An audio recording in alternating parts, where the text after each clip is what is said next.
Weaver को जी लिया। नमस्कार, मैं मुनीब संजन लद्दाख से आज के टॉप हेडलाइंस के साथ। सबसे पहले बता दूं, जो खेलो इंडिया 6th एडिशन होने वाला है वो कल से स्टार्ट होगा।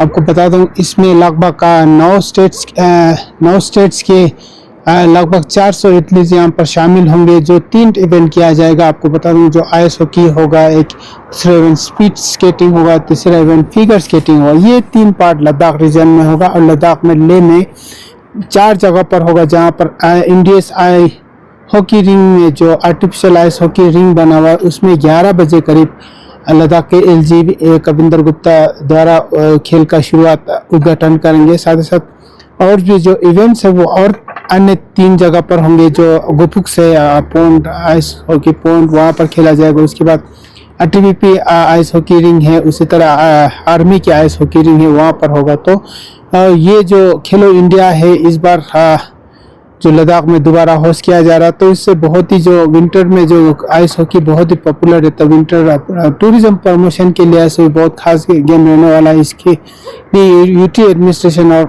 Ice hockey association of Ladakh और कई सारे जो ऑर्गेनाइजेशन है काफ़ी दिनों से तैयारी चल रहा था, तो वो कल स्टार्ट होगा। इसके लिए बहुत लगभग 400 की तादाद में खिलाड़ी शामिल होंगे अलग अलग इसमें, जिसमें वुमेन्स टीम हो, मेंस टीम हो और 9 स्टेट से यहाँ पर शामिल होंगे।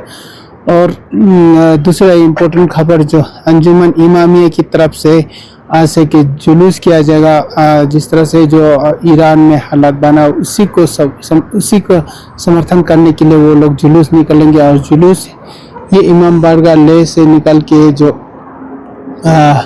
पोलो ग्राउंड तक जाएगा। जो रैली है बहुत ही पीसफुल रहेगा। ये जो उनका कहना है कि लगभग 1:30 बजे ये जुलूस शुरू होगा। इसमें काफ़ी लोग जुड़ने की उम्मीद है। और तीसरा इम्पोर्टेंट खबर रोड के हवाले से बात करें तो जो जिला आज ग्रीन है। आपको बता दूं, जो ट्रैफिक है मीनामार्ग टू सोनामार्ग का टूवर्ड्स छोड़ दिया गया लगभग 10:30 बजे।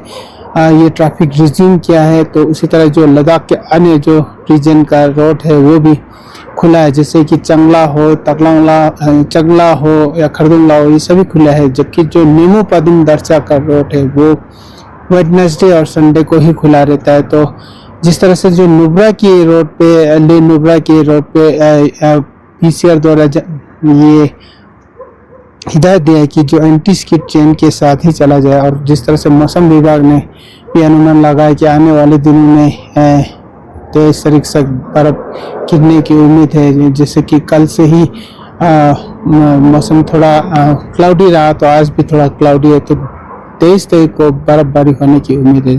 तो ये थे आज के 3 मुख्य समाचार।